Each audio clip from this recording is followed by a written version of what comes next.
रुख जिंदगी ने मोड़ लिया कैसा, हमने सोचा नहीं था कभी ऐसा। 15-16 साल का था तो मैं दूसरे के खेत में काम भी करने जाता था, आलू वगैरह रोपने के लिए, जिससे मेरे पास पैसा आता था।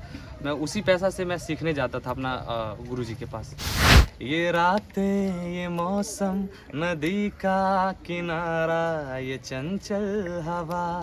हमारे गांव के कुछ लड़के थे, वो बोलते थे कि और कोई काम नहीं है तुम्हारे पास, तो हम बोलते थे, बस स्माइल कर देते, बस ऐसे। जिंदगी ने मोड़ लिया कैसा, हमने सोचा नहीं था कभी ऐसा, रुख जिंदगी ने मोड़ लिया कैसा, हमने सोचा नहीं था कभी ऐसा, आता नहीं। मुझे नहीं पता था कि मेरा गाना वायरल होगा या होने वाला है या हो गया है। मैं सिर्फ, मेरा काम था सुबह उठना, रियाज करके वीडियो गा के, मतलब गाना गा के और पब्लिश कर देना FB पेज पे।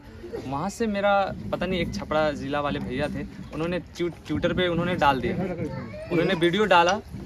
उसके बाद मुझे उन्होंने बाद में पता चला कि तुम्हारा वीडियो वायरल हो रहा है। चौदहवीं का चांद हो या आफताब हो, जो भी हो तुम खुदा की कसम। गाना सबसे पहले तो मैंने सीखा नहीं था, मैं बचपन में पहले डांसिंग करता था, तो डांसिंग छोड़ के जब मैंने बोला ना कि स्टेज शो हो रहा था, तो मैंने वहाँ देखा सबको गाते हुए, तो मुझे लगा नहीं, मैं तो स्कूल में गाता हूँ, मुझे भी गाना सीखना चाहिए, और इस गाना को एंजॉय करके मुझे इवेंट, मतलब स्टेज पे मुझे गाने का शौक़ था बहुत ज़्यादा। तो मैं सोचा कि नहीं, मैं भी करूँगा। तो हमारे भैया हैं, विक्की भैया, वो म्यूजिशियन है, तो मैंने उनको बोला था, भैया मुझे सीखना है, तो अपना हारमोनियम दीजिएगा क्या? तो वो बोले कि नहीं, तुमसे ये सब नहीं होगा काम। जो बड़ा जो आदमी का बच्चा होता है, वही बड़ा इंस्टीट्यूट में जाके सीखता है, जो तुमसे कभी नहीं हो पाएगा। तो मैंने बोला नहीं भैया, मैं रोक के बोला था कि नहीं, मैं कर लूँगा, शायद उनको याद होगा। तो उन्होंने 4-5 दिन तक मुझे इग्नोर किया। फिर 6-7 दिन बाद में गया फिर से कि भैया कि मुझे ना दीजिए ना हारमोनियम, मुझे रियाज़ करना, मुझे सीखना है। आप नहीं सिखाइएगा कोई दिक्कत नहीं है, मैं खुद से कर लूँगा। तो उन्होंने बोला ठीक है, ले जा। तो उन्होंने हारमोनियम दिया, घर पे मैं ला के उल्टा सीधा सारे गाँव पधनी से मैं गा रहा था। तो फिर एक दिन आए और बोले कि क्या कर रहा है, बता कैसे रियाज़ कर रहा है। तो मैंने बताया, तो उन्होंने बोला कि ये गलत है। फिर उन्होंने मेरा आगे का काम, जो सरगम था, जो पलटा था, उन्होंने सब कुछ मुझे सिखाना शुरू कर दिया। 15 या 16 साल का था मैं, तो उस टाइम मुझे लगा कि नहीं, मुझे गाना चाहिए।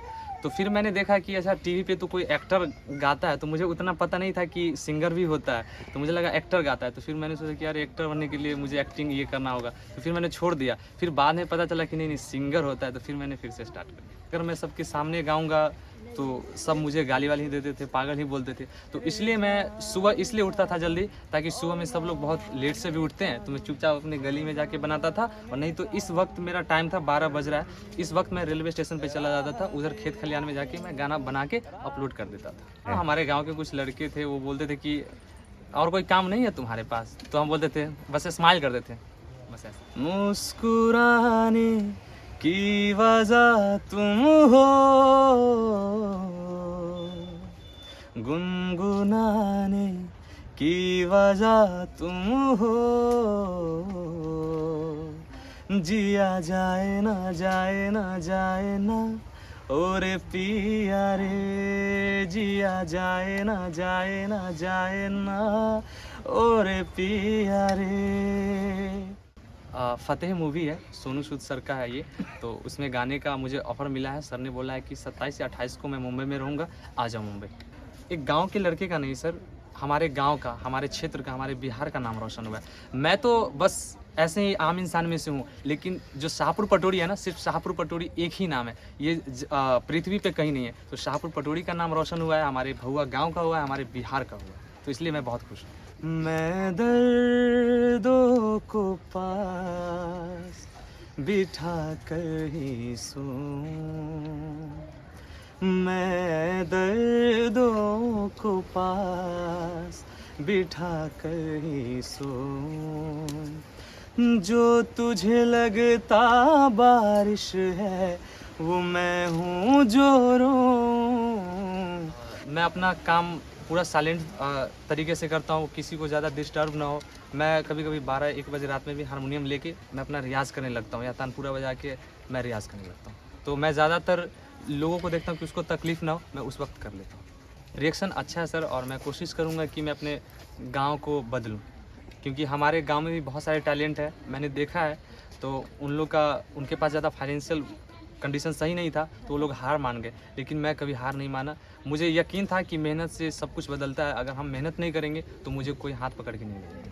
तेरे बिन जीना है ऐसे, दिल धड़काना हो जैसे, ये इश्क है क्या दुनिया को हम समझाएं कैसे।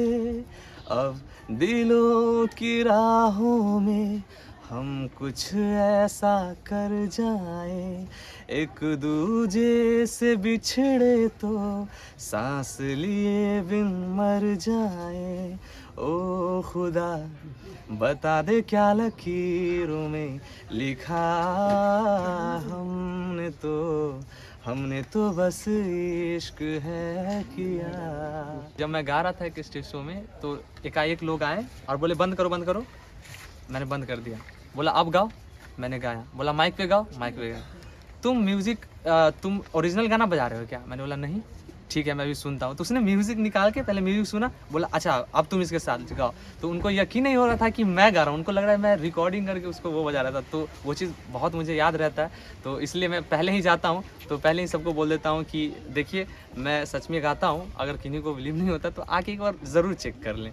ना जाने का हो गइल बाटे आज, सर से चुनरिया सड़केला, अखिया मिलावे में लागे लाज, धक से करे जवा धड़केला।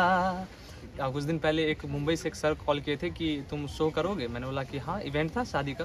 मैंने ठीक है, और मैंने खुद से अपना टिकट बनवाया, और उस दिन ही मेरा तबीयत ख़राब हो गया, गले में टॉन्सिल हो गया, तो मैं कैंसिल कर दिया। लेकिन मैं अपने दोस्त को, अपने भैया लोग को बताया कि भैया मुंबई जब बुलाता है ना तभी इंसान जाता है, ज़बरदस्ती नहीं जाया जाता है। तो वो दिन अब आ गया।